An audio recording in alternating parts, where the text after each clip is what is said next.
watching Restoring America, where we shine a light on the fundamental values of this country and all the reasons why they're worth saving.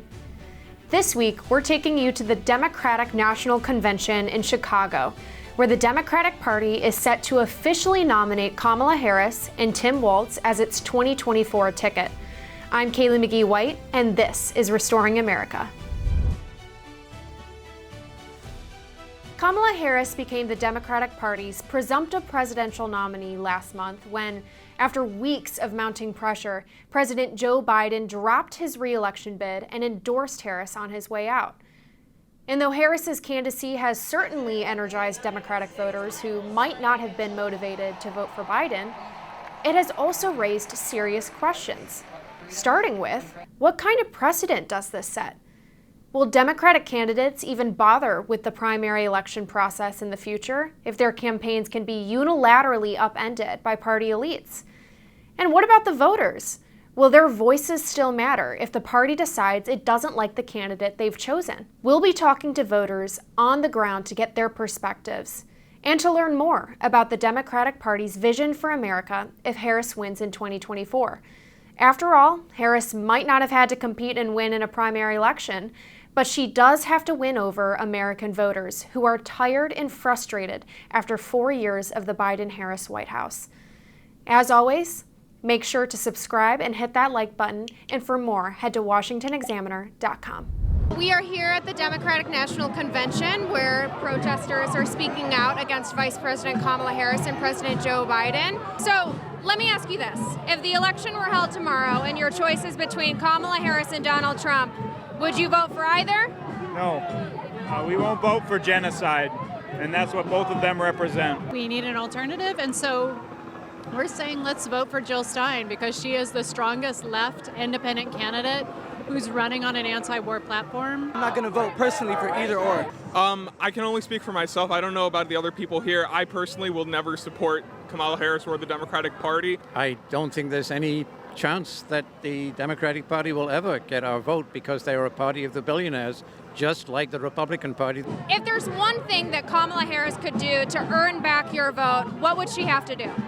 And the genocide, it's as easy as a single phone call to, Netanyahu or whomever in Israel to tell them, like, we're done sending you aid, we're done sending you weapons, we're done sending you money. It's over until you stop killing Palestinian children, women, elders, and anybody else. Well, I would say end U.S. aid to Israel.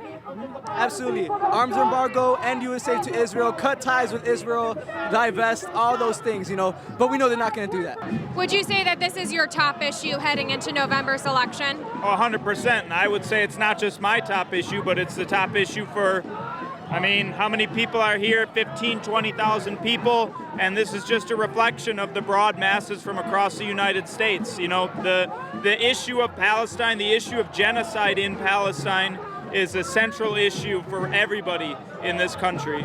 I think what we know for sure is that under the Biden administration, working people suffered greatly, right? Inflation was a major feature. In fact, the economy is something that's on all of working people's minds going into this election, and they're really dissatisfied with the Bidenomics that has claimed to really have improved our economy. And we know it improved the economy for the super wealthy, but working people didn't see a massive improvement. In fact, they saw their paychecks stretching even further because inflation was a major feature.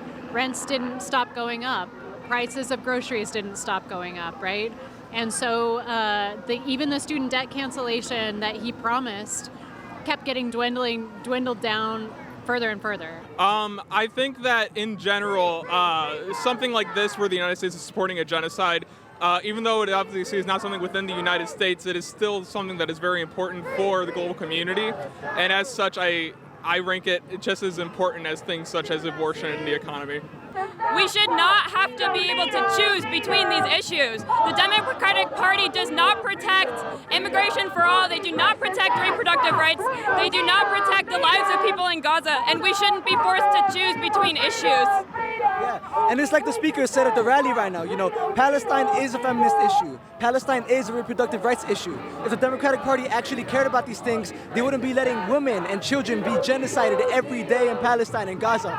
Roe v. Wade was overturned under the Democrats. They could have codified it, but every day they decided not to. So we think, you know, they're just trying to take us for granted. They're trying to like pick an issue that they think, you know, we'll side with, but we see through that. Right? Neither your party nor Kamala Harris's party has any answers to the problems facing American workers or workers anywhere. You don't have any solutions to the environmental crisis. You certainly don't have a solution to the crisis of the genocidal war on Gaza. Thank you so much as always for watching, and make sure to subscribe if you haven't already. And for more coverage live here at the Democratic National Convention this week, be sure to head to washingtonexaminer.com.